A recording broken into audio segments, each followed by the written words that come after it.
ကူကာကာဒီနေ့မှာတော့ကျွန်တော်ကျမကနေရောမိုးကြိုးမလေးကိုင်းရတော့မှာဖြစ်ပါပါတော့ကျမမိုးကြိုးမနဲ့ဘလို့တွေကြမ်းကြမ်းတန်းတန်းလေးမိုးကြိုးပြကြမှာဆိုကျွန်တော်စောက်ကြည့်လိုက်တော့အောက်ကအချိန်တော့မမြင်ရအောင်ဆောင်းမှုကြပေါက်ချင်း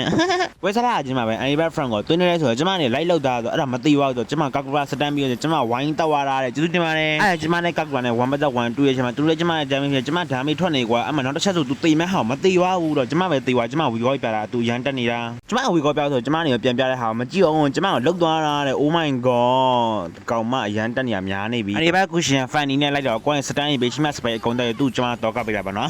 စိတ်တော့မကောင်း Anibal Frank ကိုလိုက်တက်နေပါဆိုကာကူရာကိုတွေလာလောက်တာတော့မကြည့်ပါဘူးသူဓာမေမလောက်ပါကိုတွေကမသိရောအဲ့ဒါနဲ့သူတို့စပယ်ပြန်ပြီးတော့ကိုကတပတ်ကြီးရပါကိုကလွတ်မလို့နဲ့မလွတ်ဘူးတော့ဂူရှင်နဲ့တွေ့သွားတာတဲ့ Oh my god အဲ့ဒါ Anibal ကုရှင်မကျင်တော့ဆိုဖလက်ကနေဝင်လောက်တာဆိုကျမဓာမေကမလောက်တော့ဒါရဲ့ကျမလိုက်တက်တာဟာကျမကို slow fat ကြီးပေးနေကျမလုံးဝလိုက်မြကျမပဲပြန်သေးသွားတာတဲ့ကျေးဇူးတင်ပါတယ်မအဲ့ဒါတစ်ခါများနှစ်ခါလောက်တော့ခြုံတွေကလုံးပါတယ်ဆိုတော့ဓာမေကမလောက်ဘူးတော့ကျမကိုပြန်တက်သွားတာမကြည့်ပါအောင်ဟဲ့သူဓာမေက Oh my god တနန်း Anibal Frank ကိုကိုရီ၄ယောက်ဝိုင်းတက်နေပါကာကူရာဝင်လာရဲတာမကြည့်အောင်အကောက်မှအရန်တက်လိုက်တက်အကောက်မှတက်ဆန်းမလွတ်ပြီးနဲ့တက်အကောက်မှတက်အရန်တက်နေကောင်မှငါ့ဝီကောပြတဲ့ကောင်မှတက်တေးတန်းအကောက်မှမတေးတာတိတ်ကောင်းတယ်ဝီကောပြကောင်းတယ်ကျင်းစိတ်တော့မကောင်းအမှအရန်တက်ချင်အောင်ကောင်း Anibal Frank ကိုကိုရီအသေးတန်ပြီးတော့လိုက်လောက်တာတော့အဲ့ဒါ Anibal ကာကူရာမှလာတက်ကိုဝီကောပြနေတာဒီကောင်မှအရန်တက်နေတာများနေပြီပြန်နိုးချင်းမှာပဲကိုဘာမှတော့မလို့ဆိုတော့ဂူရှင်ကဘလို့လောက်သွားမသိတန်းသိသွားတာတဲ့ Oh my god အဲ့နဲ့ဘာလို့နဲ့ပဲကိုရီရုပ်ချော်တင်လဲရပဲရှုံးသွားဖြစ်ပါတာပေါ့နော်ဘလို့ပဲဖြစ်ကိုရီထဲမှာတော့နိုင်တယ်လေ